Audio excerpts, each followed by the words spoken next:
یجوج اور میجوج کا ذکر سنتے ہی دل میں خوف پیدا ہو جاتا ہے، کیونکہ یہ وہ قوم ہے جسے قرآن مجید نے قیامت کی بڑی نشانیوں میں شامل کیا ہے۔ اللہ تعالیٰ سورۃ الکہف میں ہمیں ایک عظیم بادشاہ حضرت ذوالقرنین کا واقعہ سناتے ہیں۔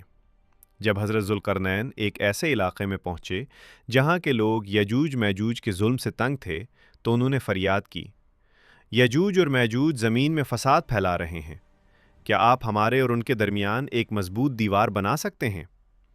حضرت ذوالقرنین نے اللہ کے حکم سے لوہے اور پگھلے ہوئے تانبے کی ایک ایسی مضبوط دیوار تعمیر کی جسے یجوج میجوج نہ تو پھلانگ سکے اور نہ ہی اس میں سوراخ کر سکے۔ یہ دیوار صدیوں سے یجوج میجوج کو روکے ہوئے ہے، لیکن قرآن واضح طور پر بتاتا ہے کہ یہ ہمیشہ قائم نہیں رہے گی۔ حضرت ذوالقرنین نے فرمایا، یہ میرے رب کی رحمت ہے، اور جب میرے رب کا وعدہ آئے گا تو وہ اس دیوار کو ریزہ ریزہ کر دے گا۔ نبی کریم صلی اللہ علیہ وسلم نے یجوج میجوج کے بارے میں فرمایا کہ وہ تعداد میں اتنے زیادہ ہوں گے کہ ان کے مقابلے میں باقی انسان بہت کم نظر آئیں گے۔ ایک حدیث کے مطابق یجوج میجوج ہر چیز کو تباہ کرتے ہوئے آگے بڑھیں گے، پانی کے ذخائر ختم کر دیں گے، کھیت برباد کر دیں گے، اور انسانوں کے لیے زمین تنگ ہو جائے گی، یہاں تک کہ وہ آسمان کی طرف تیر چلائیں گے اور کہیں گے، ہم نے زمین والوں کو تو ختم کر دیا، اب آسمان والوں کی باری ہے۔ لیکن اصل طاقت ہمیشہ اللہ کے ہاتھ میں ہے۔ اللہ تعالیٰ ایک معمولی بیماری کے ذریعے یجوج میجوج کو ایک ہی رات میں ہلاک کر دے گا۔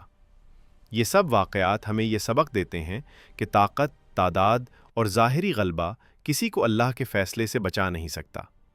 یجوج میجوج کا فتنہ قیامت کے قریب ایک بڑا امتحان ہوگا، اسی لیے نبی کریم صلی اللہ علیہ وسلم اکثر ان کے شر سے اللہ کی پناہ مانگا کرتے تھے۔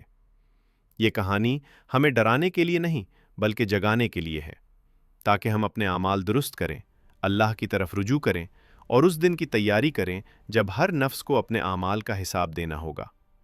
یاد رکھو، قیامت کی نشانیاں ہمیں بتاتی ہیں کہ یہ دنیا ہمیشہ رہنے والی ہے نہیں، اصل کامیابی صرف اسی کی ہے جو اللہ کے سامنے سرخرو ہو۔